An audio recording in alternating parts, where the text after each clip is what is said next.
બનાવીશું મલાઈ મેંગો લચ્છી। તો તેના માટે મેં લીધી છે મીડિયમ સાઇઝની કેરી। કેરીને આપણે સારી રીતે ધોઈ લેવાની છે। હવે આપણે એની છાલ ઉતારી લઈએ। સૌ પ્રથમ જે આગળનો ભાગ છે એને કટ કરી લઈશું।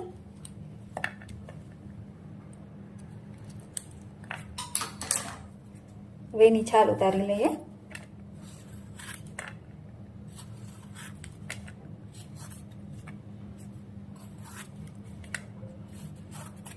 જો તમને મારી આ રેસીપી સારી લાગે તો મારી ચેનલને સબસ્ક્રાઇબ કરો। આવી રીતે આપણે છાલ ઉતારી લઈશું। હવે આપણે એને કટ કરી લઈશું।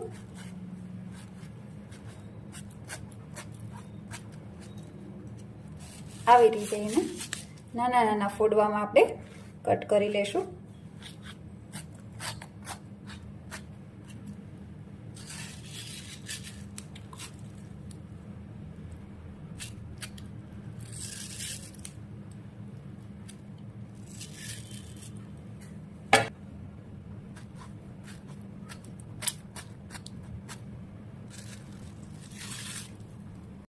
હવે આપણી કેરી જે છે એ કટ થઈ ગઈ છે। હવે આપણે એને મિક્સર જારમાં પીસી લેવાનું છે। એક મિક્સર જારમાં કેરીના કટકા નાખીશું।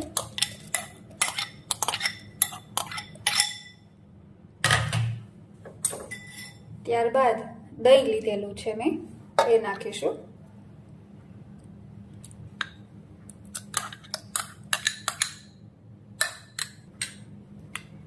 ત્યારબાદ મલાઈ છે ફ્રેશ એ નાખીશું આપણે।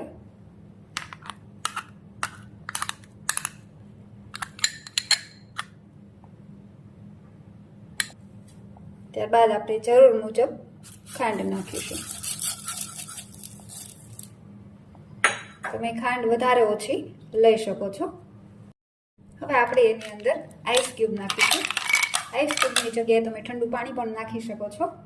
હવે આપણે એને ગ્રાઇન્ડ કરી લઈશું। તો હવે આ ગ્રાઇન્ડ થઈ ગયું છે। તો આપણી મેંગો મલાઈ લચ્છી તૈયાર છે। હવે આપણે એને કાઢી લઈએ। કાઢી લઈએ।